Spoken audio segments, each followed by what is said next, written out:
monde. Il est dans un sac. Bon, allez, Bezrat Hashem, on va commencer le shiur avec l'aide de Dieu. On a enregistré en vidéo.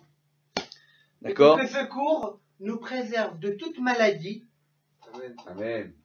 De tout ce qu'on peut imaginer et ce qu'on peut ne pas imaginer. Voilà. Et qu'on ait le mazal et qu'on voilà dans la religion. Voilà. Amen, amen. Amen, amen Ravigal. Alors maintenant, on va enchaîner. La réponse. On va enchaîner. Donc la question qui a été posée par Rabbi Yigal, elle est très intéressante. Il a été à un cours hier soir chez le Rav Zamir Cohen. Il a assisté à un cours d'un très bon Rav que j'aime beaucoup personnellement, le Rav Zamir Cohen, qui explique très bien les choses. Et durant le cours, le Rav avait expliqué que Akadosh Baruch Hu, connaissant le passé, le présent et le futur, donc sachant exactement quel est le chemin que nous apprêtons à emprunter, nous inflige parfois des épreuves, et que toutes les épreuves qui nous arrivent dans ce monde sont forcément pour notre bien. La question de Rabbi Yigal, c'est la suivante. Si un monsieur ou une personne, lo alenu, d'accord, elle arrive à avoir la très très mauvaise maladie, elle est en phase finale, elle souffre, elle est malade, elle risque de mourir, comment cela peut être une bonne chose pour elle? Comment Akadosh Baruch Hu peut faire ça pour le bien? Donc comment la souffrance et les épreuves dans ce monde peuvent-elles expliquer la volonté divine de vouloir exprimer le bien dans ce monde? Alors la réponse elle est simple, claire et nette. Un verset. Anistarot la Hashem. Les mystères de ce monde appartiennent à Dieu. On ne peut pas venir et interpréter pour quelle raison une personne a telle ou telle épreuve. Certains, ce sera peut-être à cause de leur faute. Et encore, on ne peut même pas l'affirmer. D'autres, ça peut être une réparation pour une vie antérieure. D'accord? Et encore, ça aussi, nous, on ne peut pas l'affirmer. D'autres, c'est pour peut-être leur éviter de prendre un plus mauvais chemin. Des gens qui se sont détournés, et pour éviter qu'ils prennent un plus mauvais chemin, Kadosh Baruch Hu les enlève de ce monde, parce qu'ils ont encore du mérite et qu'ils risquent de perdre tout leur mérite. Mais en ça aussi, on ne peut pas le savoir. Donc par rapport à ça, à partir du moment où nous, on ne peut pas le savoir, on ne peut pas se mettre à la place de Dieu. Et on ne peut pas savoir qu'est-ce qui est pour le bien, qu'est-ce qui est pour le mal. Rabbi Akiva, il y a une marloquette dans la Gemara qui est extraordinaire, entre Rabbi Yochanan, Ish Gamzu, et Rabbi Akiva. J'aime beaucoup le rappeler ça de temps en temps. Rabbi Akiva, on voit que c'est un homme qui dit à Kol Letova, que tout est pour le bien. Et Rabbi Yochanan, Ish Gamzu, d'accord? Il y en a plusieurs qui sont appelés Ish Gamzu dans le Talmud. Il y a Rabbi Nachum, il y a Rabbi Yochanan. On voit quoi? On voit Ish Gamzu, il dit, même ça, Ish Gamzu, il dit Gamzu Letova, même ça c'est pour le bien. Alors on pose une question dans le Talmud. C'est qui le plus grand avec son expression talmudique? Est-ce que c'est Rabbi Akiva qui nous dit à Kol Letova, que tout est pour le bien? Ou Rabbi Yochanan qui nous dit Gamzu Letova, même ça c'est pour le bien. Alors il faut bien rappeler, c'est qui Rabbi Yochanan? Rabbi Yochanan c'était un monsieur qui avait 13 fils. C'est pas rien 13 fils. Et malheureusement, ces 13 fils vont mourir les uns après les autres d'épreuves, de maladies, d'accidents. Et son petit dernier, survivant, va venir s'amuser à se pencher au-dessus d'un chaudron rempli d'acide qui servait à teindre les vêtements. Et lorsqu'il se penche au-dessus du chaudron, l'enfant, c'était des chaudrons qui étaient très hauts, qui faisaient plus de 2 mètres de haut. Il fallait grimper sur un escabeau pour arriver au-dessus du chaudron. Donc l'enfant est monté sur l'escabeau, il arrive au-dessus du chaudron, il glisse, il tombe dans le chaudron, rempli d'acide. Rabbi Yochanan, qui essaye de sauver son fils, n'arrive qu'à sauver qu'un petit bout de corps de son enfant. C'est-à-dire l'enfant, quand il a été enterré, il a eu son corps rongé par les acides, essayez de comprendre ça, et on nous dit qu'il aurait gardé un petit bout d'ongle, car les ongles n'ont pas besoin d'être enterrés avec le corps. D'accord? C'est comme ça que conclut le Talmud. Certains disent qu'il aurait pris une dent, d'autres disent qu'il a pris un bout d'ongle. La conclusion est de dire qu'il a pris un ongle. D'accord? Il y a un véritable débat dans le Talmud parce que c'est très intéressant. L'expression choisie par le Talmud, elle est un peu particulière. Maintenant, qu'est-ce qu'on voit? On voit ici qu'il gardait ce petit bout d'ongle dans un petit sachet.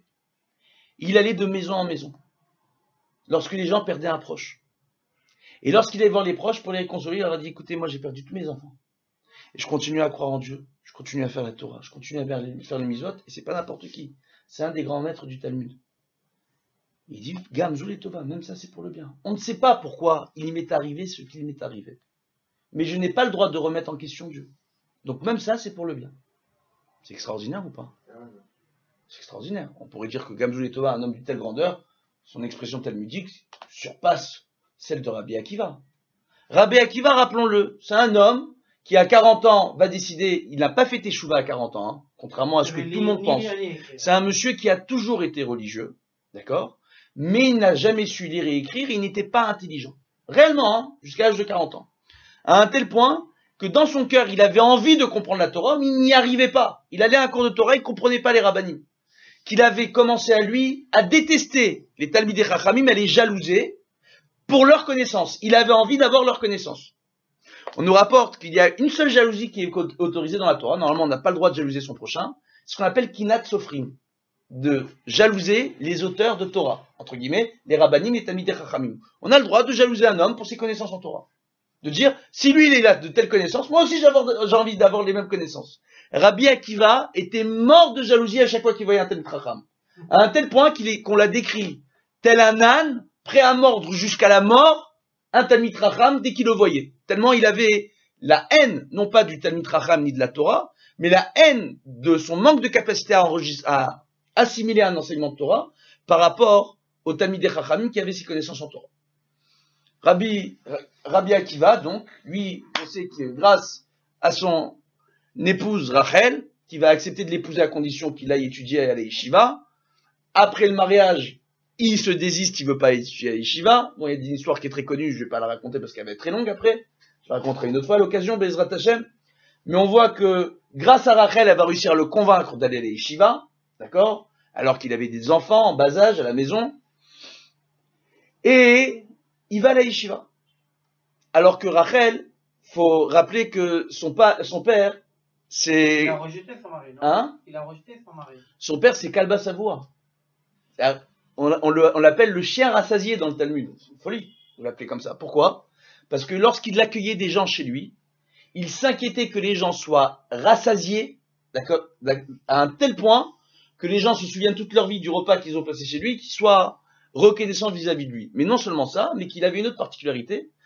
Il faisait partie des rares hommes ayant été très riches, qui à lui tout seul, ils étaient 2 ou 3 hommes très riches à cette époque-là, ils ont nourri toute la ville de Jérusalem.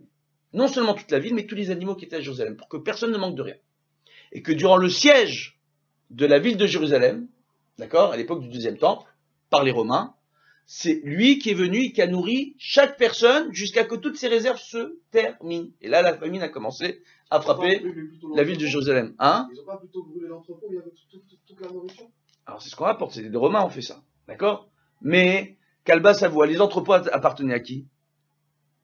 Mais la ville, elle était assiégée, mais il y avait Alors, des entrepôts à l'intérieur. Il y avait des entrepôts qui ont été brûlés. Et on a dit qu'apparemment les entrepôts ont été brûlés pour que les juifs ils se battent, pas qu'ils restent. Oui, Ça. c'est des gardes de la ville, eux-mêmes, qui ont brûlé les entrepôts pour pousser les juifs à défendre la ville, entre guillemets. Bon, il y a eu une grande scission entre l'armée à l'époque et les Talmidei Chachamim, malheureusement. Qui a entraîné, malheureusement, par la suite, l'entrée des Romains dans la ville de Jérusalem et la destruction du deuxième temple. Cette scission qu'il y a eu entre les soldats et les Talmidei Chachamim. Donc on voit ici, il y a une chose extraordinaire, qui est la suivante. C'est que Rabbi Akiva, c'est un homme très particulier, qui est parti étudier pendant 12 ans une première fois, il revient, il entend la voisine qui parle avec sa femme, et dit, ton mari, il t'a abandonné pendant 12 ans pour étudier la Torah, mais s'il revient aujourd'hui, qu'est-ce que tu lui dirais? Je lui dirais de repartir d'étudier encore 12 ans, au bout de 24 ans, Rabbi Akiva revient avec 24 000 élèves dans la ville de Jérusalem, c'est là qu'il habitait, d'accord?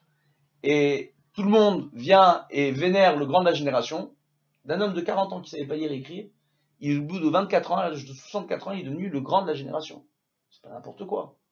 Et on voit que Rabbi Akiva, lui, il vient, il nous dit, Akol, les Tova, tout est pour le bien. À un tel point qu'on raconte une histoire, qu'un jour il était avec ses élèves dans un champ, il tombe là sur le cadavre d'une vache, d'accord, qui était en train de putréfier, et tous les élèves se plaignaient de l'odeur et du nombre de mouches impressionnants qui étaient présents sur le cadavre de cette vache, et lui disaient, mais regardez, même malgré cela, regardez la blancheur des dents de cette vache. Regardez la beauté des dents de la vache à travers sa blancheur. C'est un peu spécial. Donc lui, dans chaque point, même le plus négatif, même dans la chose la plus moche qui pouvait se passer, il cherchait toujours à voir la beauté dans les choses. Donc il dit Akol les Tova. Nous on pose la question. Quand on vous raconte ces deux histoires-là, apparemment, je l'ai fait exprès, apparemment on va tenter de dire que Rabbi Yochanan, son expression elle est plus importante. Pas du tout. Pourquoi? La différence entre Rabbi Akiva et Rabbi Yochanan, c'est la suivante. C'est que Rabbi Yochanan, il comprend qu'il est en train de vivre une période négative, une épreuve négative. Et à travers cette épreuve négative, il dit, malgré l'épreuve qui est négative, Baruch Hashem, Kol Letova, Gamzu Letova, même cette épreuve qui est négative, même cette chose qui est moche dans ce monde, même ça c'est pour le bien. Alors que Rabbi Akiva, le négatif, il ne voit pas. Il n'y a pas de négatif chez lui. Même quand il y a quelque chose de négatif, le négatif, il est positif pour lui. Ça n'existe pas le négatif. Donc pour Rabbi Akiva, Kol Letova. Donc de ce fait, on arrive à ce niveau-là. Un juif, c'est ce qu'a essayé d'expliquer le Rav Zamir Cohen hier soir, à mon avis. Je n'ai pas écouté le cours. Il doit arriver au niveau de Rabbi Akiva. Il faut savoir que tout le Talmud qu'on a aujourd'hui, toute la Torah orale qu'on a, si elle a été conservée, c'est par le mérite de Rabbi Akiva et de ses 5 élèves. Les 5 élèves qui ont survécu à la fameuse épidémie qui a frappé les 24 000 élèves de Rabbi Akiva et qui va prendre fin durant la période de l'Ag BaOmer. D'accord? Donc on voit en réalité que tout le Talmud qu'on a, les Mishnayot, les Gmarot, etc., tout va être rédigé par le mérite de Rabbi Akiva et de ses élèves. Baruch Hashem. Donc, pour quelle raison Rabbi Akiva va avoir un tel mérite, une telle grandeur? Parce que justement, il était capable de dire à Kol Letova que même le mal est pour le bien. Donc, la réponse à la question, il n'y en a pas qui puisse convenir. La seule réponse qui existe, c'est un Nistarot la Hashem. De venir, de vouloir interpréter les choses après ce qui arrive aux uns ou aux autres, il faut savoir que non seulement aujourd'hui, même si nous sommes tous descendants de prophètes, on n'est pas prophète. Et on n'a pas le droit de vouloir interpréter les choses. Et il faut se méfier des gens qui cherchent à interpréter les épreuves des uns, les épreuves des autres. Il faut se méfier. D'accord? Il faut faire attention à ça. On dit, comme je l'ai expliqué déjà à maintes reprises, il ne faut pas oublier qu'un juif, s'il veut s'élever vers Akadosh Baruch Hu, il doit avoir les pieds sur terre. À l'image de l'échelle de Yaakov, Soulam Yaakov, que lorsqu'il est parti de la maison de son père pour se sauver chez Lavan, il a fait le fameux rêve de l'échelle avec les malachim qui montent et qui descendent. On dit que c'était une échelle qui était plantée dans le sol et qui montait jusqu'au ciel.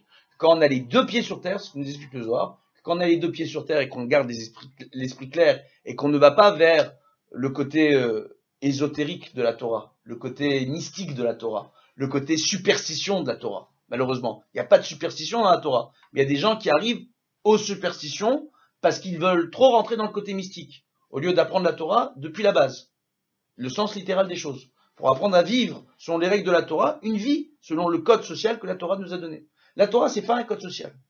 C'est pas non plus un livre de loi. C'est une façon de vivre. C'est une façon de vivre. Et Dieu, quand il nous a donné la Torah, c'est pour nous apprendre à vivre dans ce monde. C'est un mode d'emploi pour savoir comment vivre ici. Donc, on voit comme ça, on voit que, par rapport à ça, donc on voit que c'est une grandeur extraordinaire. Et même de réduire la Torah à un simple mode d'emploi, même ça, c'est réducteur pour la Torah. Parce que c'est réellement une source de bénédiction pour tous ceux qui respectent les préceptes et les lois de la Torah. Donc voilà. Est-ce que ça répond à ta question, Rabbi Yigal? Oui? Très bien. Alors je t'expliquais c'est quoi le deal après. Alors Bezrat Hashem. Donc nous on voit Baruch Hashem ce soir, c'est Rosh Chodesh Adar. Mishenirknas Adar Marbim Besibra. À partir du mois de Adar, on va multiplier la joie. C'est la traduction littérale. Pour quelle raison? Alors premièrement, on voit que le mois de Hadar précède, c'est le dernier mois de l'année, et c'est le mois qui précède le mois de la Géoula, le mois de Nissan. C'est au mois de Nissan qu'on va sortir d'Égypte, qu'on sera délivré, le mois de la délivrance. Et comme on nous rapporte, tel que l'on a été libéré au mois de Nissan par le mérite des mères d'Israël, on sera libéré au mois de Nissan par le mérite des mères d'Israël. Donc le mois de la Géoula, de la délivrance, c'est le mois de Nissan. Donc le mois qui précède le mois de la délivrance, c'est un mois particulier. Il faut savoir qu'en Égypte, toutes les principales épreuves qui sont déroulées pour permettre aux bénis d'Israël de sortir d'Égypte sont passées veille du mois de Nissan, donc durant le mois de Hadar. Donc c'est pour ça qu'il est sous le sigle très particulier d'une très grande bénédiction. Maintenant, il faut savoir que dans le Zohar, on nous rapporte que Simcha, la joie, c'est le nom que porte la présence divine dans ce monde. Donc la Shrina, qu'on appelle la présence divine, qui n'est pas Dieu, c'est l'expression du divin dans ce monde. C'est pas Dieu lui-même. D'accord? C'est que l'expression du divin dans ce monde, qui est inaccessible pour nous. Parce qu'on n'arrive pas à comprendre Dieu. Comme je l'ai dit au début du cours, Anistarot la Hachem. Maintenant, qu'est-ce qu'on voit? On voit par rapport à ça, on voit que la Shrina, elle a un petit nom, elle a un prénom. Simcha. La joie. Pourquoi Marbim Besimcha? On voit que Akadosh Baruch Hu, à partir du mois de Hadar, il vient et il est de plus en plus avec nous. Veille de sortie d'Égypte, Akadosh Baruch Hu était de plus en plus avec le clan d'Israël. D'accord? Pour leur permettre de sortir d'Égypte. On ne va pas raconter toute l'histoire de la sortie d'Égypte, mais c'est une des raisons. Donc de ce fait, Marbim Besimcha, il y a deux sens. Quand on dit il y a une plus grande joie, on démultipliera la joie au mois de Hadar, il y a deux sens à cette joie-là. C'est un, il y a plus de joie, parce qu'il y a de quoi être joyeux, et deuxièmement, il y a la Shrina, sa présence est encore plus à nos côtés durant cette période-là. À un tel point qu'on nous rapporte que si on a un jugement, un contrat, une affaire à faire, il vaudra mieux la repousser dans les jours précédant le mois de Hadar, il vaudra mieux la repousser au mois de Hadar pour pouvoir faire ces affaires-là durant le mois de Hadar. Il y a une bénédiction particulière durant le mois de Hadar et le mois de Nissan. Baruch Hashem. Maintenant, ça, c'est ce qu'on a expliqué. Donc, c'est par rapport au Rosh Chodesh Hadar. Maintenant, nous, on essaye de comprendre. Pour avoir la bracha et pour avoir la shrina à l'autre côté, il y a une règle qui est simple, claire et nette. Mieux on fait la Torah, mieux on applique les mitzvot, et plus la présence divine sera à nos côtés, et plus grand sera notre mérite. Ça ne veut pas dire qu'on n'aura pas d'épreuves. Parce que parfois, il faut savoir, Nisayon, Isurim, Nisayon, d'accord? Isurim, Nisayon. Qu'est-ce qu'on voit? On voit en réalité que, pour vous donner un exemple, parfois, il y a des gens qui ont de tels mérites, des tzadikim, qui ont un tel mérite, que eux, on va les mettre à l'épreuve pour faire la capara du clan. Pour faire pardonner à l'ensemble du peuple leurs fautes, on va soumettre une épreuve à une personne qui est reconnue dans le ciel comme étant tzaddik. Maintenant, on est jugé chacun par rapport à notre niveau. Être tzaddik, c'est pas forcément ce que nous, on croit qu'est un tzaddik. Parfois, une personne qui se contente de donner la tzedaka en cachette aux pauvres, ou lorsqu'elle a des pauvres qui viennent la voir, au lieu de leur donner, si elle sait que les gens n'ont pas de quoi manger, au lieu de leur donner simplement l'argent pour qu'ils aillent faire les courses, elle leur apporte les plats déjà cuisinés, qu'on rapporte à plusieurs reprises dans le Talmud. C'est une plus grande tzedaka, parce que le pauvre, il n'a même pas besoin de se fatiguer à aller faire les courses et à préparer sa nourriture. D'accord? Des gens comme cela, par de tels ma'asim, peuvent avoir parfois, à un certain niveau, un mérite de tzaddik dans le ciel. Et ces gens-là peuvent être soumis à l'épreuve pour faire une capara pour l'ensemble du clan. Oh. Donc c'est pas forcément la personne elle-même qui est concernée. De venir réduire les épreuves dans ce monde simplement à la voie qu'on est en train de choisir. Parfois la voie, elle ne concerne pas uniquement la personne qui est soumise à l'épreuve. Elle concerne l'ensemble de l'humanité. Parfois une personne peut être soumise à l'épreuve pour sauver l'ensemble de l'humanité. On l'a vu à l'époque de Noach. Noach est venu et a prié l'Éternel pendant 120 ans pour qu'il sauve l'ensemble de l'humanité. Il n'a pas réussi. Et on l'a vu avec Moshe. Moshe va à plusieurs reprises, au moment de la faute du veau d'or, entre guillemets, s'opposer à l'Éternel et demander, prier l'Éternel pour que l'Éternel ne vienne pas détruire tout le peuple d'Israël. D'accord? Parce que l'Éternel avait dit à Moshe, je vais détruire tous les bénis d'Israël et je ferai sortir de toi un grand peuple. Moshe a refusé. Oui ou non? Maintenant, ce qui est intéressant, c'est que dans Shara Gilgulin, on nous rapporte que Moshe, c'est la réincarnation de Noach. Et que ce que n'a pas réussi à faire Noach à sa génération, de sauver l'ensemble de l'humanité, d'accord? Il est revenu sous la forme de Moshe dans ce monde pour arriver à sauver l'ensemble du clan d'Israël. Parce que le clan d'Israël, sur ses épaules, il n'y a pas que le peuple d'Israël, il n'y a pas que la terre d'Israël, il n'y a pas que le conflit au Moyen-Orient. C'est pas ça. Le clan d'Israël, sur ses épreuves, il a, sur son dos, en ayant accepté la Torah, il y a le sort de l'ensemble de l'humanité qui repose sur ses épaules. Tel que nous rapporte le Talmud, si les non-juifs avaient conscience de l'importance de l'étude de la Torah et de l'application des mitzvot par les juifs, on aurait chacun autour de nous, 7 goïms autour de nous, avec des juges et avec des policiers qui seraient en train de nous encadrer pour nous dire, asseyez-vous, étudiez la Torah, faites les mitzvot, c'est important pour nous. Si on savait à quel point, pour l'équilibre de l'humanité, il est important que le clan d'Israël fasse la Torah et les mitzvot.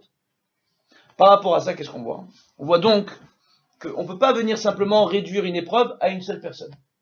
On vit dans un ensemble, dans une humanité, dans une création qui n'est une création. Et on doit tous apprendre à vivre ici ensemble, pour servir à Kadosh Baruch Hu.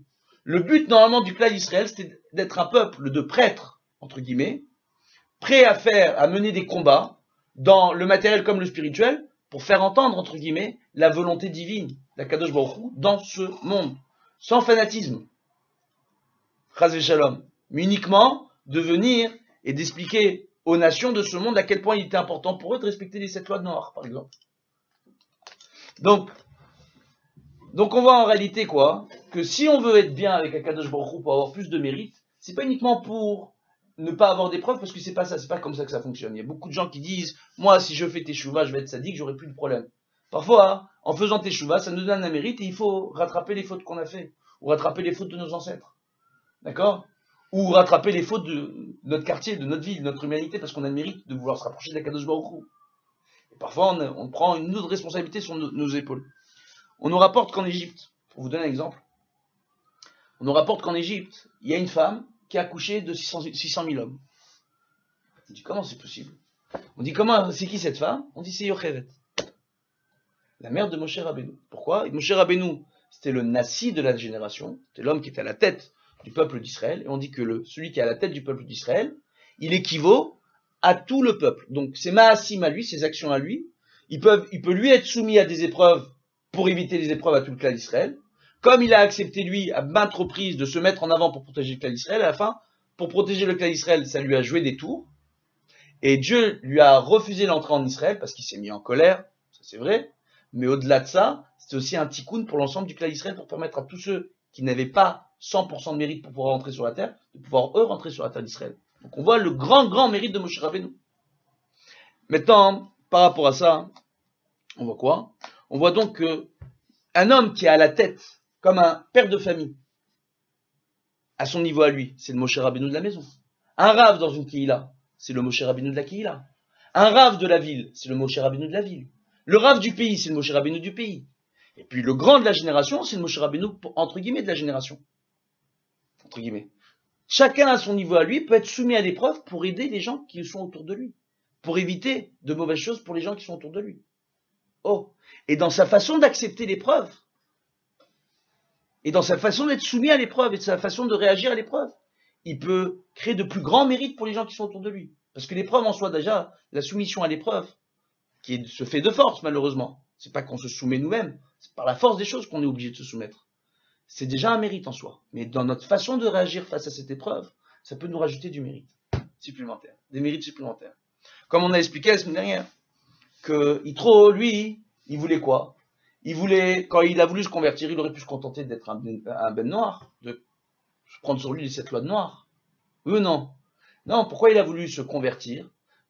Justement, il avait compris que, pour lui et pour sa descendance, ça ne serait pas suffisant de garder les 7 lois de noir. Parce qu'on a vu que la mère de Amalek, qui était Timna, la femme de Lotan, la sœur de Lotan, le roi de Séir, femme de Élipaz, le fils de Esav, donc la fameuse Timna, quand elle a voulu se convertir à plusieurs reprises, elle est partie à voir Avraham, Yitzhak et Jacob en les suppliant de la convertir.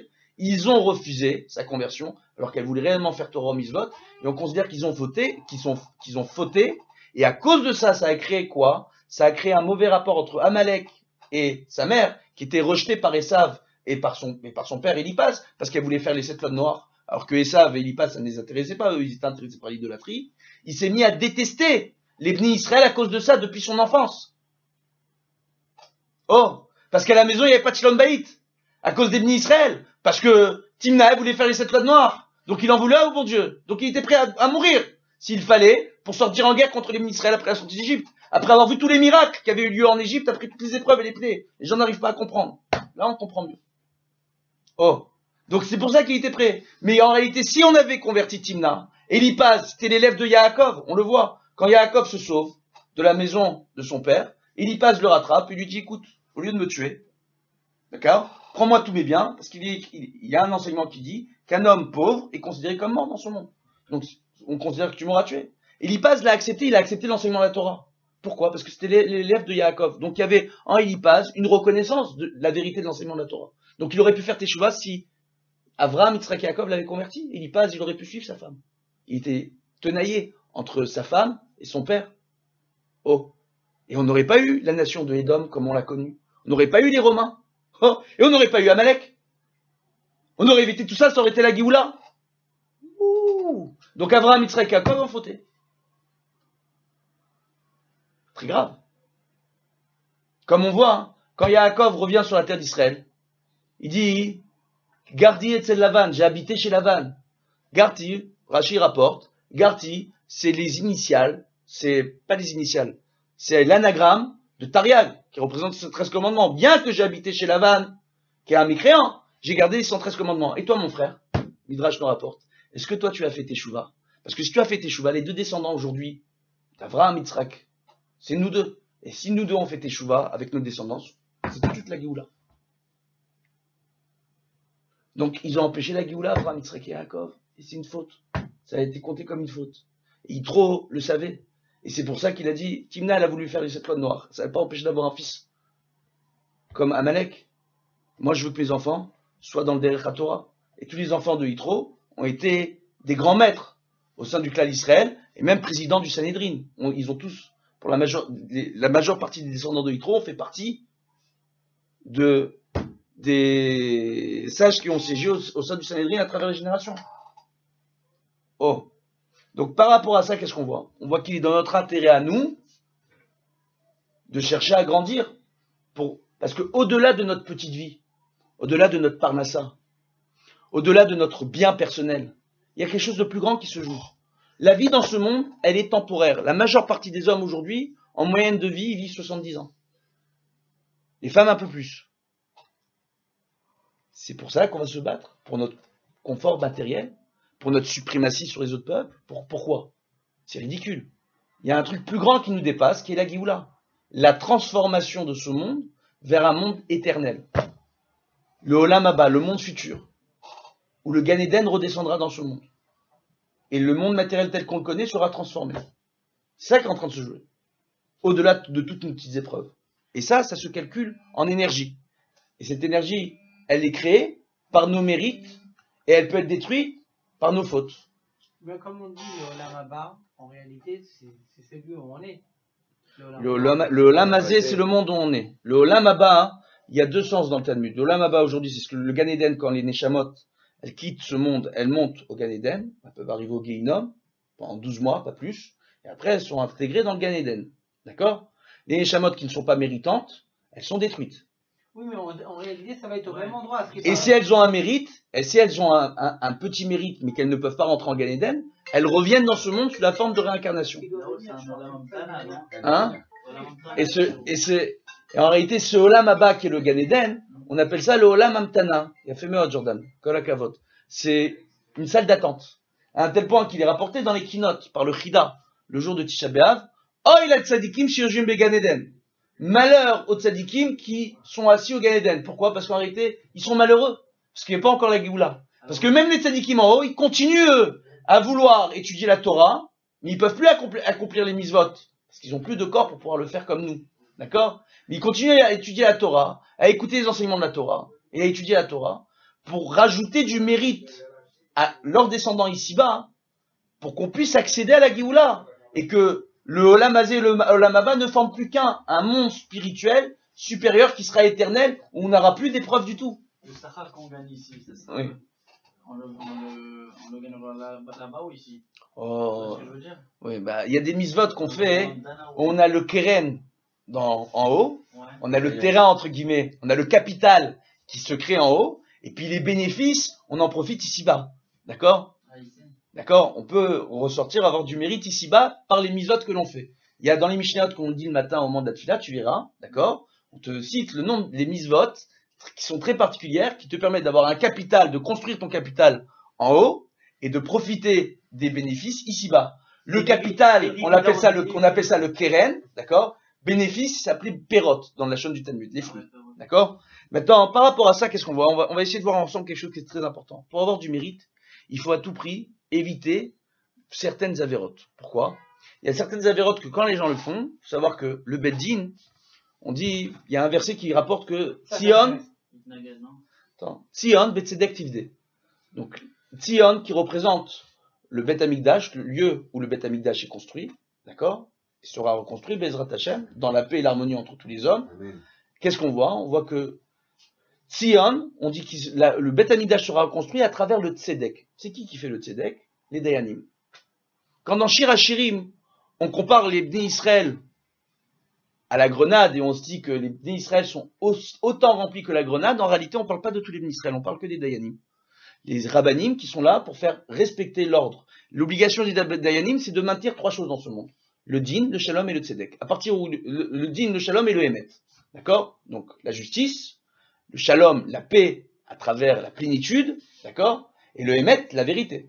D'accord? C'est en appliquant la justice, il y a une plénitude qui se crée entre les hommes, parce que le Dayan, il est là pour mettre les gens d'accord entre eux, que chacun accepte ses torts et ses raisons. D'accord? Et à travers ça, il y a la vérité, il y a le émet qui se construit. Maintenant, qu'est-ce qu'on voit? On voit que quand le Dayan il le fait ça, il est considéré comme étant l'associé de Dieu dans la création. Parce qu'il maintient la création, il permet le renouvellement de la création à travers le émet. Donc tu as des parts, toi. Alors, en théorie, si j'arrive à le faire comme il faut, oui, en théorie, oui. Alors maintenant, hein, en pratique, c'est une autre histoire. Maintenant, qu'est-ce qu'on voit? On voit par rapport à ça une chose qui est extraordinaire. Ce qu'on va essayer d'expliquer. On voit par rapport à ça qu'à partir de ce moment-là, donc il y a une obligation pour les Bnei Israël d'écouter leurs sages, et en particulier les Dayanim. Voilà, au moins, on l'a dit. Donc, et que quand ils ont un différent entre eux, c'est bien d'aller voir le Dayan pour aller selon la halakha. Baruch Hashem. On voit. Oui, mais on voit, Baruch Hashem, personnellement, moi, ces derniers temps, je vois qu'il y a beaucoup de gens qui viennent me voir, que lorsqu'ils font des affaires, etc., ils veulent rédiger leur contrat, respecter la halakha. Et aujourd'hui, à un tel point qu'il y a des gens de la communauté qui font des affaires avec des non-juifs, et les non-juifs viennent me voir en disant vos contrats, ils sont super Godara, est-ce que vous pouvez nous aider à nous? Donc il y a un très grand Kiddush Hashem qui se crée par rapport à ça. Et là, hein, on remplit notre rôle. On fait un Kiddush Hashem, où on montre que notre capacité à respecter la Torah peut rentrer en accord avec les lois de ce monde, les lois civiles de ce monde. D'accord? Régies par les non-juifs. Et instaurer, quelque part, le respect des lois divines à travers les lois des hommes. Oh. Parce que c'est possible. C'est compliqué, mais c'est possible. Maintenant, par rapport à ça, on voit quoi? On voit que si des gens ont un certain comportement, le Beth Din est en droit de faire un nidouille sur eux. Donc, de les mettre, entre guillemets, à l'écart. C'est pas un chiyuv karet, ils sont pas retranchés du clan d'Israël. On les met, entre guillemets, on leur met la pression, entre guillemets, pour les forcer à accepter la décision du Beth Din et de faire teshuva. D'accord? Maintenant, ce qu'il faut savoir dans le nidouille, c'est que même si parfois il y a des gens qui se comportent mal et que le Beth Din ne va pas les voir pour leur dire, écoute, tu te comportes mal, tu es en train de ne pas respecter des règles qui vont faire de toi un nidouille, il faut savoir que dans le ciel, Akadosh Baruch Hu, il peut décider qu'une personne, elle peut être nidouille. Donc, il peut retrancher une personne, pas la retrancher, la mettre de côté, entre guillemets, et ne plus écouter ses prières. Ne plus faire attention à elle. Il n'y a même plus de Yetzara qui s'occupe de cette personne-là. Parce que son Yetzara, c'est elle-même. Et on voit en réalité que quelles sont les choses qui engendrent un nidouille. Alma menadim ben adam. D'accord? Il y a 30 règles. Il y a 30 choses. Et on va les voir ensemble. Et vous allez voir, ça fait froid dans le dos. Et ça, Bezrat Hashem, que chacun qui écoutera ce cours, Bezrat Hashem, et que ceux qui sont ici qui écoutent ce cours, qu'ils essayent déjà d'appliquer à eux-mêmes ces règles-là, pour être sûr d'être, entre guillemets, dans le ciel, dans les petits papiers, de construire leur mérite pour eux, leur descendance, et pour l'ensemble de l'humanité. On voit comme ça. On voit que la première chose, d'accord, c'est de venir dire le nom de Dieu en vain. Oh, de manquer de respect vis-à-vis du nom de Dieu, ou de dire le nom de Dieu en vain, d'accord, ça peut engendrer un nidouille. Quelqu'un qui utilise le nom de Dieu à toute tête, ou qui va jurer, entre guillemets, lo alenu sur Dieu, je te jure, il y a une expression en hébreu qui dit Be'elokim, Achi, Be'elokim, Nishbalecha, Be'elokim, oui ou non? Une chose pareille, d'accord, nidouille dans le ciel. Oh, ça c'est one. Même s'il n'y avait pas de kavana. Hein? Même s'il n'y avait pas de kavana en lançant. C'est déjà, tu dis le nom de Dieu en vain. C'est pas la question de la kavana, c'est la question de l'expression, d'utiliser Dieu et de le sortir de son contexte. Ouais, pour... D'accord? Donc, oh. Ça c'est un. D'accord? Maintenant, deuxième chose. Donc déjà, on voit que là, on est mal. Alors déjà, on voit que là, ça commence. Qui l'a pas dit? Hein? Moi, je le dis pas. Alors maintenant, on continue. Alors, quelqu'un, hein, qui a manqué de respect, d'accord, à un grand Talmid Chacham, d'accord, ou quelqu'un qui a manqué de respect, par exemple, au secrétaire d'un Beth Din, ok, mais, même s'il n'a pas dit des gros mots, même s'il manquait de respect, manquait de considération, d'accord? D'avoir dénigré un grand Talmid Chacham, donc c'est pour ça qu'en général, il vaut mieux se taire. Il vaut mieux faire attention et se taire. Et aujourd'hui, on voit malheureusement avec ce qui se passe dans l'actualité et ces derniers temps, qu'on peut être tenté, quand on voit certaines personnes, des grands rabbinim, des grandes figures, en tout cas des gens qui sont très connus en tant que rabbinim, avoir des différends avec la justice, alors on peut être tenté après de parler sur tous les rabbinim. C'est un problème. Déjà, le rabbin en question, on ne sait pas ce qu'il a, ce qu'il n'a pas, ce qu'il a fait, ce qu'il n'a pas fait. Il faut laisser ce soin-là aux tribunaux de régler ces questions-là. Et puis de généraliser sur tous les rabbinim, il faut faire attention. Donc il faut faire très attention. La troisième chose, quelqu'un qui va appeler son prochain, il va le traiter de serviteur, ou il va le traiter de délateur, ou il va dire c'est une balance. Celui-là, c'est une balance. Oui ou non? Nidouille. C'est du Lachon Hara. Ah, mais c'est du Lachon Hara, mais c'est de venir et de le dénigrer à un point qu'on va lui dire attends, vas-y, toi, t'es ma carpette. Parfois, il y a des patrons qui peuvent venir et être tentés de dire attends, mais toi, t'es ma chose. Toi, tu m'appartiens, je te salarie, je te paye, t'es ma carpette. Ce que je te dis, tu fais, t'es mon esclave. Oh, Nidouille. Après, j'ai des gens qui viennent me voir et qui me disaient pourquoi j'ai des problèmes de parler à ça? Comment tu parles avec tes employés? Il le paye aussi au ciel. De quoi? Là-bas, il le paye. Alors, le nidouille, il est annulé. Si le beddin se rend compte d'une chose pareille, il doit faire le nidouille. Donc, le nidouille consiste en quoi? Une personne aura à faire une annonce, d'accord? Dans toute la ville, pour dire, voilà, telle personne se comporte mal. Tant que cette personne se comporte mal, vous ne l'accepterez pas dans vos synagogues. Les enfants n'iront plus étudier. On n'acceptera plus les enfants à l'école. On le met de côté jusqu'à qu'il fasse teshuva. C'est pas, mais on veut pas le mettre de côté, on veut pas le garder de côté. C'est pas un chiyuv karet. Si on fait ça pour le forcer à faire teshuva. Pourquoi? Parce que au-delà du nidouille qu'il y a ici-bas par les dayanim qui peut être mis en place, c'est dans le ciel qu'il est ménoudé. C'est dans le ciel qu'on le met de côté. Donc on est en train de perdre du mérite quand cette personne-là elle est mise de côté. Toutes ces brachot, ces mitzvot, etc., elles ne sont comptées que pour elle, elles ne sont plus comptées que pour l'ensemble du clan Israël. Donc on est tous perdants de ça. Et s'il est chiloni? Hein? Mais alors, un chiloni, il n'est pas juif?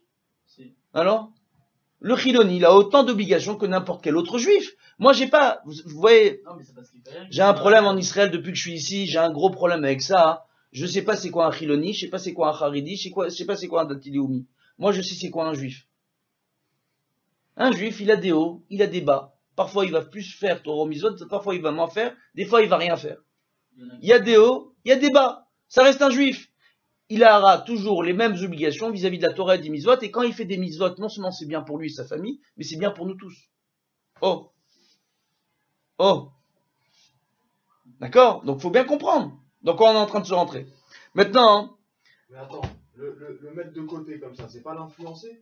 c'est-à-dire, mais l'influencer pour le forcer à faire teshuva. L'influencer, on n'a pas le droit d'influencer. Mais pour le forcer à faire teshuva, bien sûr. Que quand le comportement il est grave, Pour lui. c'est pour son bien à lui. Et pour nous aussi. Nous aussi, on est gagnants. Gagnant. Le but, comme je l'ai expliqué, c'est pas simplement que la personne se comporte bien, c'est pas simplement qu'elle ait des mérites. Parce que j'ai expliqué que même des tzadikim parfois peuvent avoir des épreuves. Il n'y a pas de règle, c'est pas parce que je fais Torah Mitzvot que je vais pas avoir d'épreuves. D'accord? Maintenant, qu'est-ce que j'ai expliqué? J'ai expliqué que le but, c'est d'accéder à la Géoula, de rapprocher la Géoula de ce monde. Donc pour accéder à ça, il faut qu'on crée un maximum de mérite. Nous, on doit être une usine à mérite. Tous ensemble. Et inspirer un exemple, même aux non-juifs, pour que eux aussi se mettent à faire les 7 lois noires. Et qu'eux aussi cumulent du mérite pour que Dieu ait envie de tous nous délivrer, tous ensemble. Ya Baba, sans guerre, sans épreuve. D'accord? Sans tout ça. Dans la paix, la plénitude, et la paix entre les peuples. C'est pas beau? Ce serait pas top? Donc on va continuer. Enfin, aujourd'hui, l'objectif de tout ça, c'est pour faire ramener Mashiach. Ouais. Viens, on continue. Continue. Quelqu'un qui va dénigrer un enseignement de la Torah ou un enseignement des maîtres de la Torah. Ce qui veut dire un enseignement de nos maîtres du Talmud. Des gens qui vont dire, ah mais attends, ce qui est écrit là dans la Gemara, bah arrête, c'est des bêtises. D'accord? Donc on va pas donner d'exemple. Mais quand on vous explique par exemple qu'il ne sera pas bon de boire de l'eau qui est restée sous le lit toute la nuit, il y a des gens qui vont dire mais c'est quoi ces bêtises là? C'est quoi? L'eau elle est restée, était bien conservée mon eau. Je peux la boire. Non, c'est pas des bêtises. On ne sait pas pour quelle raison. Peut-être qu'on ne peut pas comprendre. Il y a des raisons, c'est expliqué. Moi, personnellement, il me semble savoir. J'ai encore beaucoup de choses. Parce que en réalité, celui qui dit savoir, il ne sait rien. Et moi, Baruch Hashem, depuis le nombre de temps que j'étudie la Torah, au début, je m'étais dit, ça y est, j'ai eu la réponse à ma question. Je sais pourquoi. Et je vois maintenant que d'année en année, sur le même verset, chaque année, il y a un enseignement différent. Je rajoute à mes enseignements. Donc, je ne sais jamais tout. Je passe mon temps à apprendre. C'est comme Nathan, des jeux intelligents de 7 à 77 ans.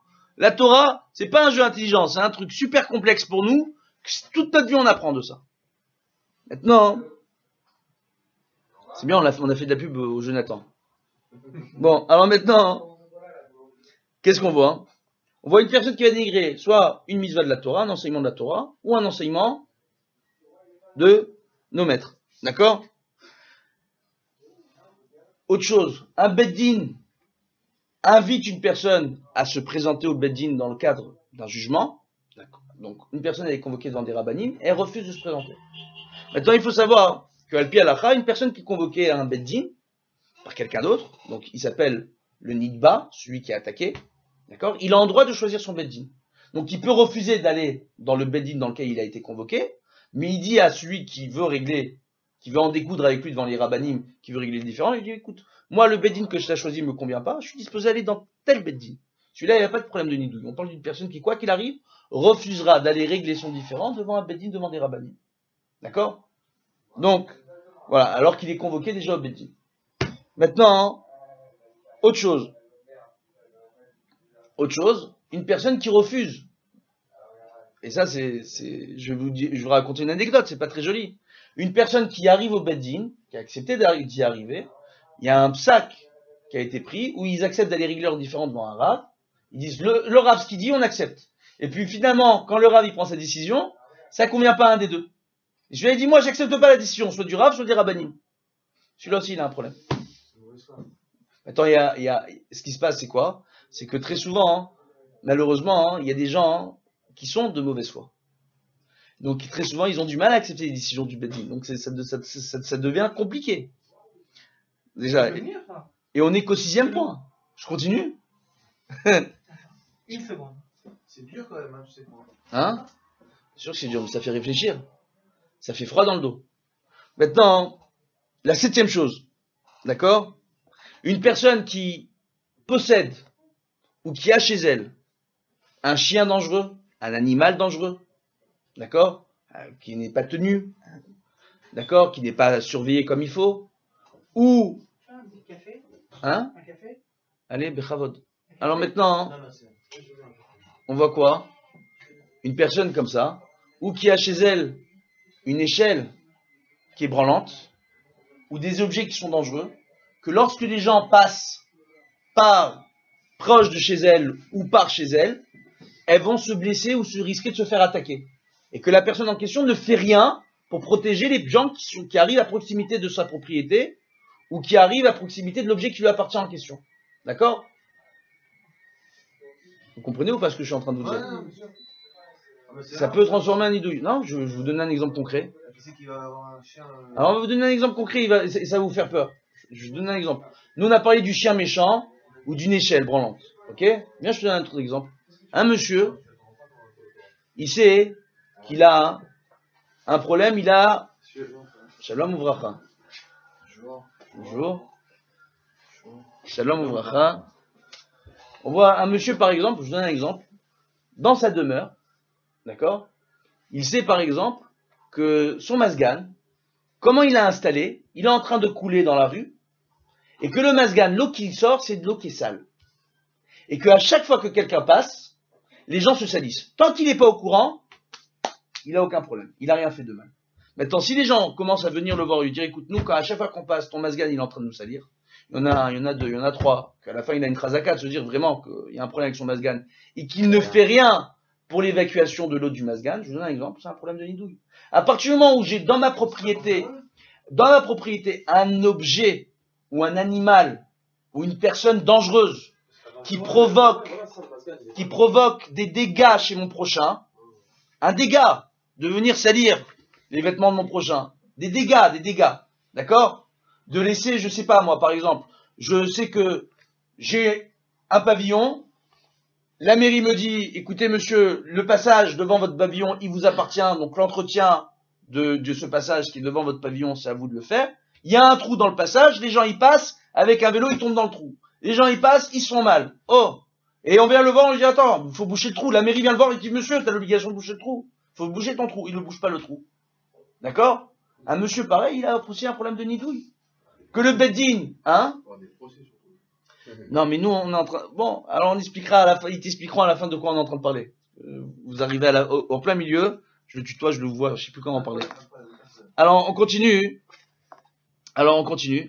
D'accord? Pour la mauvaise foi, c'est nidouille, quoi. Hein? C'est la mauvaise foi. C'est de la mauvaise foi, ça, tout ce qu'on vient de dire. C'est quelqu'un qui est de mauvaise foi. C'est quelqu'un qui refuse, entre guillemets, qui a une façon de se comporter qui n'est pas convenable par rapport à la société ou vis-à-vis d'Akadosh Baruch Hu, et on est dans l'obligation, encore une fois, je répète, il n'est pas retranché du clan Israël, on a l'obligation de le mettre un peu sur le banc de la société pour l'obliger à faire teshuva. D'accord? Maintenant, et on voit que, pourquoi on le fait? Parce que dans le ciel, Dieu il le met de côté. Oh, et nous on est en train de perdre, ses mérites ne sont comptés que pour lui, mais plus pour le klal. Donc nous on est en train de perdre.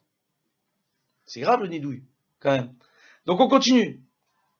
Quelqu'un qui avait un terrain, ok, proche d'un voisin, d'accord, et puis d'un seul coup il décide de vendre son terrain à une autre personne qui est extrêmement problématique. D'accord? Je sais pas, il vend son terrain à une bande de psychopathes. D'accord? Ou il va vendre son terrain à des types qui vont dans la maison, c'est une bande de punks qui veulent faire du hardcore. Oh! Et il n'est pas venu voir son voisin pour lui dire, écoute, voilà, moi je veux vendre ma maison. Les seuls qui veulent m'acheter ma maison, c'est des gens qui vont te gager ta vie, entre guillemets. D'accord? Est-ce que tu es disposé, toi, peut-être à acheter la maison? Si lui n'a pas fait ça, il a un nidouille. Maintenant, si personne ne veut lui acheter, il va voir le voisin. Et le voisin, il lui propose. Le voisin, il dit non, c'est pas grave, vends aux autres, il a aucun problème. Ce qui veut dire, c'est ce qu'on appelle... Le vice caché. Hein? Non, c'est pas un vice caché. On appelle ça bar mitzvah. C'est quoi bar mitzvah? C'est qu'il y a des gens, quand je veux vendre un bien, il y a des gens qui peuvent être prioritaires. Donc, par exemple, un voisin, je vous donne un exemple concret. D'accord? Donnons un exemple concret. Il y a un immeuble en Israël, je sais pas si c'est un bon exemple, hein. Bon, où il y a des voisins qui habitent dans l'immeuble qui vivent selon un certain modèle de vie. Ils n'ont pas envie de voir dans leur immeuble s'installer des gens qui dénotent avec leur façon de vivre par rapport à l'éducation de leurs enfants, etc. Je donne un exemple. On n'a pas dit Bnei-Brak. Ça peut être tout et n'importe quoi, ça peut être Neuilly. Oh. Pourquoi? Parce que moi j'habite à Neuilly, j'ai fait des études supérieures, mes enfants ils ont fait des études supérieures, etc. Et puis d'un seul coup, on va vendre à une bande de rappeurs un appartement. Oh. Pardon. Chacun sa réussite. Chacun sa réussite. Mais on parle de gens qui vont venir et qui vont organiser des soirées, qui vont faire peut-être entrer de la drogue dans l'immeuble et avoir de mauvaises actions. On parle pas uniquement de Bnei-Brak. On parle pas uniquement de Bnei-Brak. Alors vous parlez de Bnei-Brak. Un immeuble où il n'y a que des religieux et on fait venir une famille qui n'est pas religieuse. Ou une famille non juive. D'accord? Peut-être que ça peut déranger les voisins. Maintenant, le monsieur qui veut vendre son bien, il a l'obligation d'aller voir les voisins pour dire, avant de vendre à une personne qui ne va pas convenir aux voisins, de lui dire, écoute, moi je vais vendre à quelqu'un, ça ne va pas te convenir. Donc avant de lui vendre, voilà, je viens t'avertir. Vous voulez acheter ou pas? Si les voisins disent non, on ne peut pas acheter, ils ne peuvent pas acheter. Bah, ils ne sont pas d'accord. Ils ne peuvent pas acheter. D'accord? Ou ils ne veulent pas acheter. Alors lui, il n'a aucun problème. D'accord? Maintenant, si les voisins disent, écoute, nous on n'en veut pas, mais on va faire un effort, on va se débrouiller, soit pour te racheter, soit pour trouver, maintenant laisse-nous, nous on va te trouver un autre acheteur, d'accord, qui nous convient, ou on va nous t'acheter le bien, d'accord, c'est pas bon pour lui. Ok? Maintenant, s'ils veulent ramener un autre acheteur, on doit établir une date, on laisse un laps de temps, d'accord, on ne doit pas se provoquer forcément une perte. Dans ce cadre-là, si cette règle n'a pas été respectée, donc si je ne suis pas venu voir mes voisins avant de vendre le bien concerné, je peux avoir un problème de nidouille. Parce que peut-être que mes voisins auraient été disposés soit de faire un effort pour faire venir une personne qui leur convient, d'accord, soit tout simplement d'acheter le bien pour eux-mêmes. Pour éviter de voir un voisin s'installer là. D'accord? L'exemple donné ici dans le Talmud, c'est un monsieur qui a un terrain. Il a un champ. D'accord? Ça c'est l'exemple qui est donné. Mais la règle s'applique pour tout. Maintenant, on continue. Un monsieur que lorsqu'il se retrouve en dehors d'Israël, il y a Yom Tov Sheni Shel Galuyot, d'accord? À Yom Tov. Donc on sait que le premier jour de Yom Tov, il est instauré par la Torah. On le fait tous en Israël. Le deuxième jour de Yom Tov qu'ils ont en dehors d'Israël, nous on le fait pas ici. Maintenant, un monsieur qui habite en dehors d'Israël, qui se dit, moi, je fais que le premier jour de Yom Tov parce qu'il est dehors. Le deuxième jour de Yom Tov, j'ai pas besoin de le faire, il est des Rabbanan. Je sais pas s'il est nidouille. Il doit le faire? Bien sûr qu'il doit le faire. Ah oui. S'il habite en dehors Ça veut dire s'il un homme qui habite en dehors s'il d'Israël. voyage en Ah, France, ça c'est une question. Moi je parle de quelqu'un qui habite Dans en le France. doit faire 2 jours Maintenant, de- non, mais viens, on va arriver à toi. C'est dur à accepter ça aussi. Viens. Non, il doit Viens, on arrive à Israël, on fait un- Celui qui habite en Israël, il doit pas le faire. Je Non, peux, non, il a pas dit ça. je peux, on va expliquer différentes halachot, là. Ah, vous posez des questions, on va expliquer les différentes halachot, et je crois que le cours, on va le faire en 2 fois, parce que ça fait déjà quasiment 1 heure, d'accord? Je ne faut pas trop vous retenir. Bezrat Hashem. Puis, voilà, donc on va voir comme ça, et on continuera la prochaine fois. Donc, on voit quoi en réalité? Dans ce cadre-là, on va apprendre différentes halachot qui sont très intéressantes. Si on prend des gens qui habitent tous en Israël, et qui veulent d'un seul coup tous partir en croisière. Aujourd'hui, à Pessah, je sais pas pourquoi ils font des croisières en Grèce. Bon, ok, d'accord. Donc, si on voit qu'une personne elle veut partir en croisière, il n'y a que des Israéliens sur le bateau, ils sont entre eux.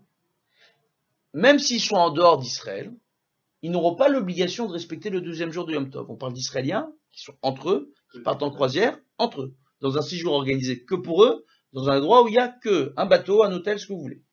Il peut avoir des goïms, quoi. C'est pas. Ouais, le problème, c'est pas par rapport au Goïm. Oh, juif. D'accord? Donc voilà. À un tel point, voilà. Donc ils sont entre eux. Donc, par exemple, le coût du bateau. Ok? On a compris. Donc eux, ils n'auront pas de problème. Maintenant, un Israélien qui va lui tout seul, dans une ville, dans une communauté avec d'autres juifs. Tous les autres juifs, ils font 2 jours de Yom Tov. Et puis lui, d'un seul coup, il se dit, attends, moi, on dit quoi? Moi, je fais qu'un seul jour de Yom Tov. Donc viens, je peux faire les Melachot le deuxième jour, je prends la voiture, etc. Il n'a pas le droit. Même discrètement? Même discrètement, il n'a pas le droit. On m'a dit discrètement. Non, il n'a pas le droit. Il y a un problème de Marataïn. Quand on te dit Marataïn, quand on te parle de pour Ouais. l'œil, C'est-à-dire que tu fais, toi, pour l'œil, quand tu vas en ton œil à toi, il est concerné. C'est un jour de buffet, tu fais Ton œil à toi, il est concerné. Même discrètement, seul chez toi, tu n'auras pas le droit. D'accord? C'est pas un problème de faire le deuxième jour. Tu fais pas le deuxième jour, mais tu peux pas devant autrui, devant un autre. Non, il a dit que même si t'es à la... Même si cette personne-là se retrouve seule dans une maison, même si cette personne-là se retrouve seule dans une maison, Ça touche pas à rien. elle ne pourra faire aucune mélacha. C'est pas un problème de Marataïn uniquement par rapport aux yeux des autres, son œil à lui aussi, il est concerné.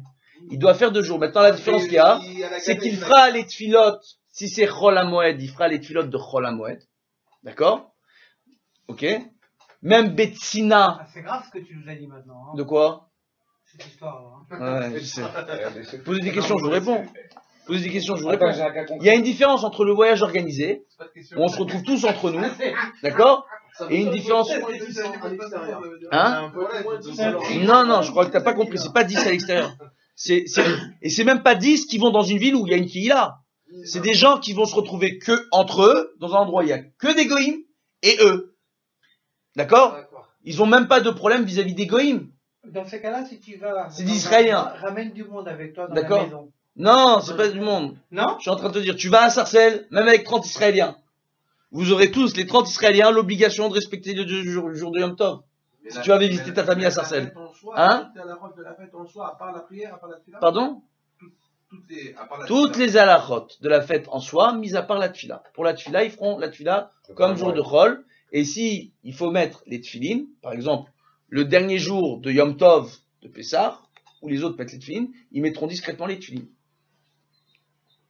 Vraiment, je sais pas. J'étais persuadé d'inverse. Et En voilà. fait, t'es pas venu pour rien. Voilà. Parce Rien n'est au que hasard. il y a une règle qui est rapportée, on le rapporte dans le Talmud de dans Shulchan Aruch, quand on parle de Marataïn, c'est pas uniquement les yeux des autres. Non, moi, je Notre pensais œil à qu'on nous pouvait aussi, penser dans le cas du Yom qu'on Tov. prend la voiture, si on fait des choses qui Grosses. sont visibles, Grosses, pour ouais. mais dans une maison, moi je sais que je vais chez mes parents. Par exemple, mes parents en France, je vais chez mes Non. parents, moi j'ai deuxième jour. Eh ben non. Et Eh ben Genre, non. tu les regardes, tu les charries quoi. Eh ben non. Ouais, je prends le téléphone, C'est ouais. bon, Eh ben non. J'étais persuadé. Eh ben non. Il devrait respecter maintenant celui-là. D'accord? Bah, il devrait respecter. Donc on voit que quelqu'un qui est Mezelzel le deuxième jour de Yom Tov de Galouyot, parce que c'est une takana, et que si non seulement, il y a autre chose, Alpi Kabbalah, si on fait 2 jours de Yom Tov, Bechoul, vis-à-vis de la Kehila, etc., Alpi Kabbalah, il y a beaucoup, il y a un sens très profond à ça. Il faut pas s'amuser avec ce qu'on fait, parce qu'on sait pas ce qu'on est en train de se créer sur la tête.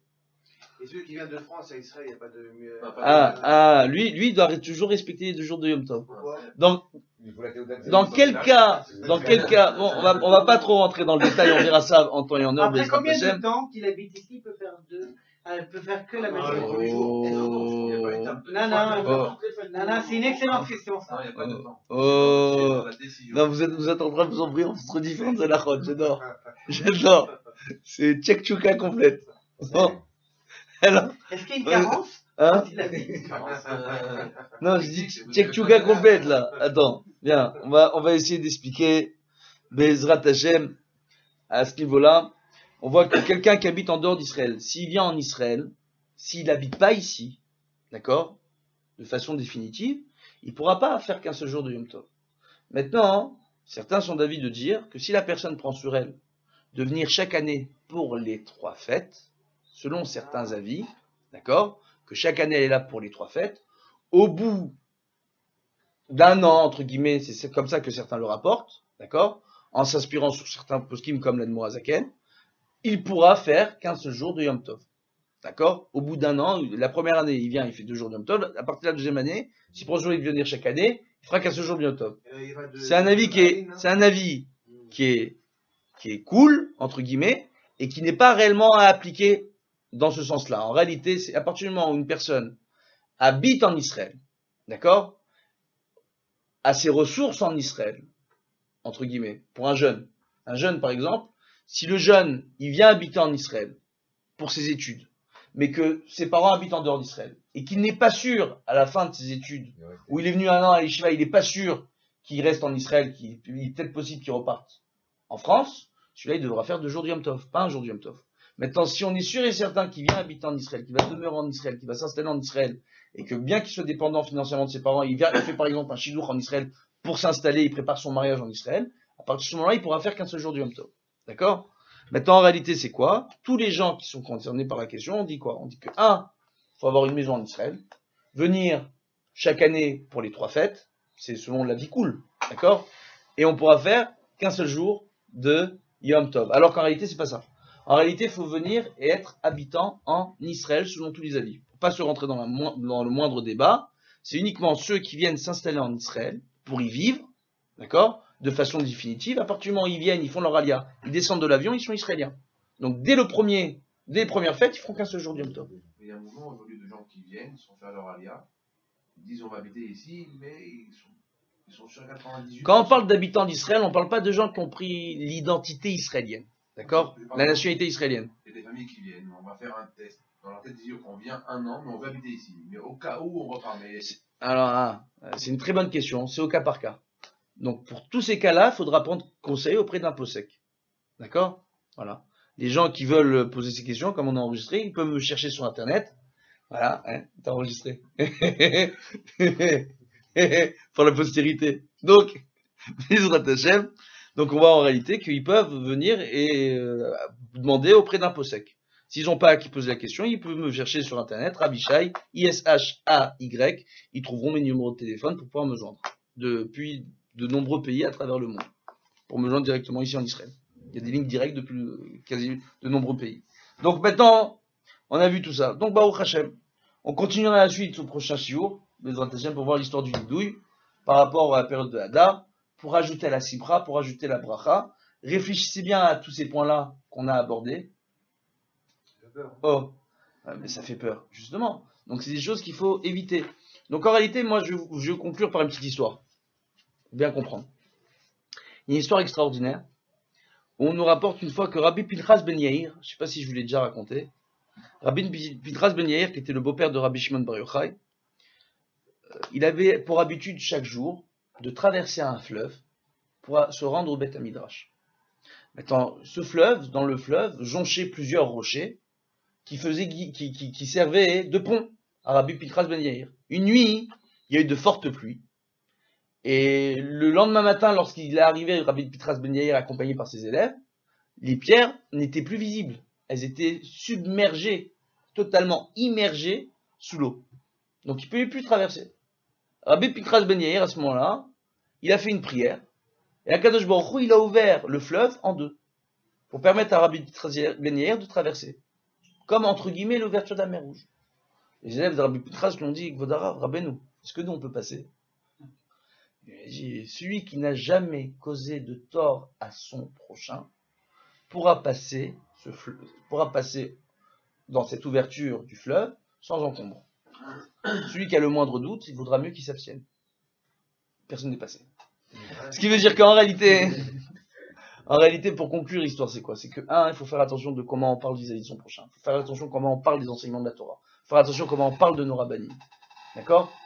Parfois, ça peut être à raison. Maintenant, il faut laisser les rabbanim nous dire ce qui est bien, ce qui n'est pas bien. Donc, quand on nous dit qu'il faut avoir un maître, moi, j'ai étudié avec le Rav Mordechai Eliyahu, il nous a rapporté un enseignement qui était essentiel. Il nous a dit, je vous déconseille de prendre différents rabbanim, d'avoir un Rav pour le Shlom Bayit, un Rav pour les questions d'argent, un Rav pour ceci, un Rav pour cela. Vous me trouvez un Rav qui a étudié et qui a été diplômé dans toutes les parties du Shulchan Aruch par des grands maîtres, et quand on a des questions, on va voir ce Rav-là. Au moins, c'est pas, parce que des fois, Dieu bénisse, je sais pas avec qui tu étais alors au téléphone, est-ce que c'était avec monsieur? C'était avec monsieur? Non, c'était avec un autre. T'as parlé avec un monsieur au téléphone qui t'a dit, le Rav qui donne le cours, il est de quelle tendance? Donc, de quel courant? De quel courant? Bon, alors, de quel courant? Mais on voit bien que c'est juste. Non, moi je suis du courant juif, chassidou tunisienne. Voilà. Donc, maintenant, voilà. Il y a un courant quand même. Il y a un courant. Voilà, au Hachem, on a besoin de courant pour allumer la lumière. Et c'est la lumière de la Torah, c'est pas n'importe quoi. Donc maintenant, ce qu'on voit, c'est quoi? Ils vont. Alors maintenant, qu'est-ce qu'on voit? On voit comme ça, Baruch Hashem. Ouais, je sais. Alors maintenant, Baruch Hashem, qu'est-ce qu'on voit? Il y a une chose qui est essentielle et qui est très importante ici. En réalité, c'est que, justement, quand on voit qu'il y a différents courants, etc., vaut mieux, au lieu d'aller voir un qui va nous dire une chose, l'autre il va nous dire autre chose, parce que chacun il a ses coutumes, chacun il a ses tendances, chacun il a son Rav, etc., vaut mieux aller voir un Rav qui est posek halacha, d'accord? Qui connaît les coutumes et les tendances, etc., de chacun, pour pouvoir venir le voir et lui poser la question par rapport à notre coutume ou nos tendances. C'est très important. C'est pour ça que le posek, celui qui sait trancher la halacha, a un rôle qui est très très important. Pour toujours répondre comme il faut aux gens. D'accord? Et nous sortir, éventuellement pour ceux qui s'intéressent, nous sortir de la marloquette, et pour les cas exceptionnels, savoir où on peut être cool et où on peut ne pas être cool. D'accord? Donc c'est des choses qui sont importantes, Bezrat Hashem, qu'on ait tous le mérite de faire attention à notre bouche, de bien se comporter vis-à-vis de notre prochain, de ne pas causer de tort à notre prochain, de respecter nos rabbanim, de jamais parler de qui que ce soit, en quoi que ce soit. Et à l'occasion, on apprendra Bezrat Hashem, la semaine prochaine on continuera, et on verra à la fin du shiur, dans quel contexte on peut se permettre de parler de certaines choses parfois, de mauvaises actions, pas de mauvaises personnes, ça n'existe pas les mauvaises personnes. Il y a des gens pour qui les temps sont mauvais. Il n'y a pas de gens mauvais en soi. Donc maintenant, ce qu'il y a, c'est quoi? C'est que en réalité, à partir de ce moment-là, il faut bien comprendre que dans quel cas on peut dénoncer de mauvaises actions. Qu'est-ce qui peut nous autoriser à le faire, etc. Et comment le faire. Et dans un premier temps, je vous demanderai tous, après le shiur de la semaine prochaine, de m'appeler pour prendre conseil. Bezrat Hashem, avant de vous lancer et commencer à parler. Voilà. Bracha v'atzlacha, de bonnes nouvelles. Refoua shelema pour tous nos malades, en particulier ton papa, égal, Bezrat Hashem. Que Dieu lui accorde la refoua shelema une nachat, pour ta maman aussi, avec l'aide de Dieu, pour toutes les familles des élèves ici présents, ceux qui vont voir le cours Bezrat Hashem, la Géoula très bientôt, et bien sûr pour l'élévation de l'âme de tous nos défunts. Amen, Kenny Ratson, et la paix dans le monde. Passage, ça peut servir. Amen, Kenny Ratson.